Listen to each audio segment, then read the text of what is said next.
golfers, welcome to this week's newsletter.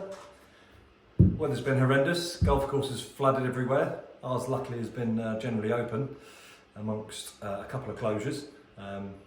So it's been pretty hard to work on your golf game, pretty miserable, but hopefully today I've got 3 fixes for you to help you carry through into your New Year's resolutions to make your golf better.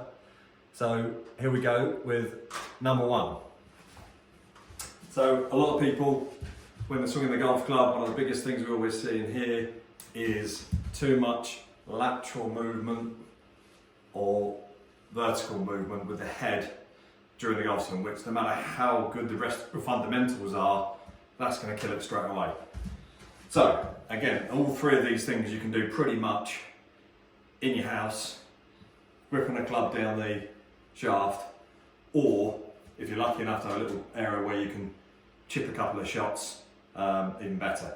So here we go. Number 1, top tip, we're going to try and keep the head nice and still.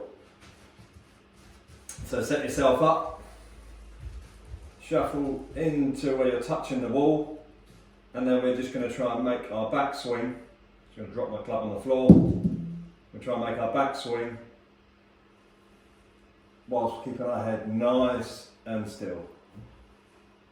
Head stays against the wall, helps us notify whether we're moving up or down, because obviously if I'm moving up and down I can feel the resistance against the wall. If I'm moving laterally, I can obviously sense and reference the ball again. Number 2, so that's fixing, previous one's fixing vertical lateral movement, which is obviously very important. The next one, put your bum about 6 to 8 inches away from the wall, set yourself up in your swing posture, preferably with the club in your hand, because this is where it's really going to become notified to you again if you are slightly out here. This is really to help put your club on the correct swing plane. So for example here, as I swing back, hopefully there you can see as I get a bit inside and all the way back here early on, like a lot of us do, I can see obviously that I'm feeling that the club is whacking into the wall. So if I try and make a backswing now, I've just done my bit of vertical and a lateral movement practice as well. I can now stay beautifully centered as I make the backswing. I can swing to the top and hopefully pretty much miss the wall. So I'm staying centered, I'm staying at the same height as I started with my posture, and I'm swinging to the top of the backswing and I'm missing the wall. So now I've got a nice centered golf swing, no lateral movement or vertical movement, and I've got a club that's swinging hopefully nicely on plane. What you might want to do, if you're really tending to be flat, if you've ever videoed yourself or seen yourself on video and you're really round here and you're going to need maybe a little bit extra work to try and force that club back onto a better plane, is actually exaggerate it and push your bum right against the wall,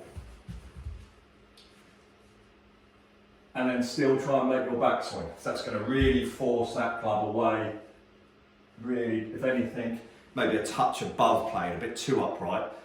But if you're coming from a flat position, that's only going to help you get there quicker. And coming from a very flat position, I don't think I'm ever going to see you getting too upright. Okay, on to number 3.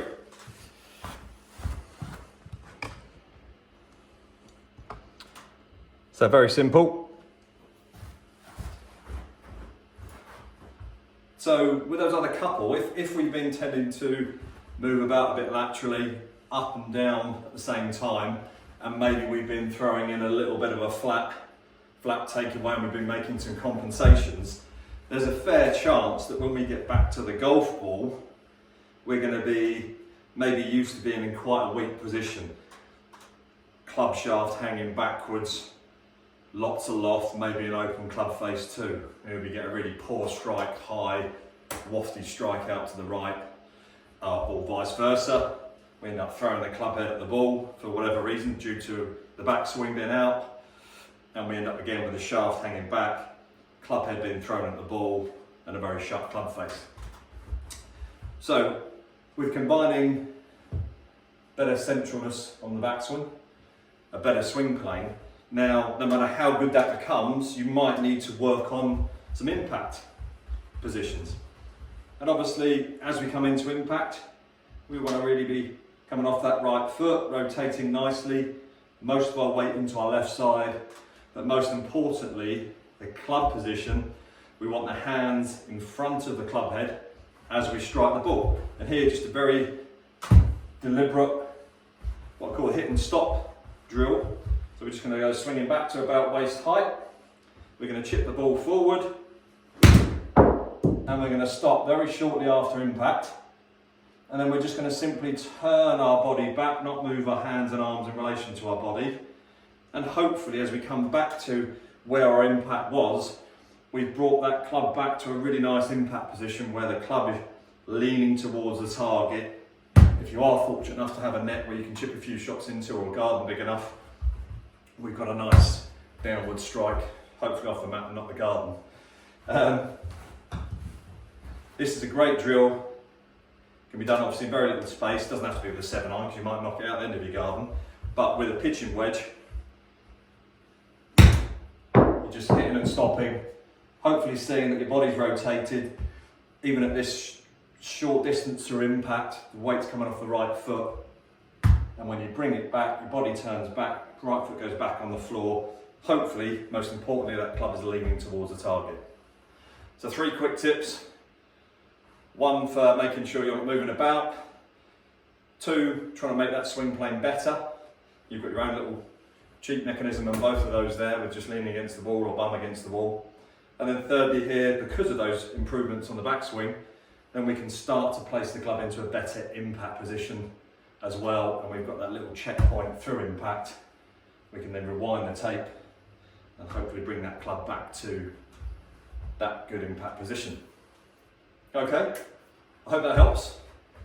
There's a few bits to get on with there, but most importantly, what I'd like to put across is it doesn't have to be 100, 200 balls at the range. Yes, great, if you can involve that at the range, then great. But these things you can do on a rubbish day where you were going to go and play golf, chucking it over rain, blowing a gale, losing motivation to go and play golf because of that, obviously, even if the course is open. You can spend 15, 20 minutes repeating these, building a bit of a sweat up, video yourself doing them with your camera on your phone again. It's all great feedback. Even if it's 5 minutes a day, those little constant, consistent reminders of where your body's got to put the club in all 3 of those areas is really going to start to work. And come maybe the end of February, we've got some really good quality improvements. If you need any help with those areas, then please give us a shout. It's obviously Christmas time. Little plug that if you want to buy some vouchers, we're doing a great deal on hours tuition at the moment. So it's in the newsletter. Any problems, send us an email, give us a ring in the shop, and we can book you in or build a voucher for you. Hopefully see you soon.